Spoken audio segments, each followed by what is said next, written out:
In order to change the action bar logo, which is displayed mostly when you open a PDF file or an article, we go to app design here within our app, and then in the general section within the advanced settings, you scroll down a little bit.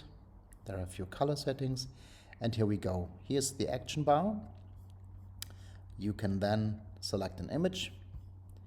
I have prepared my logo here, which is transparent, which is quite handy if you want to have a transparent background so that the action bar coloring is displayed better and you have a transparent logo on top. So you choose a PNG here, and please do not forget to hit save in order to make the changes permanent.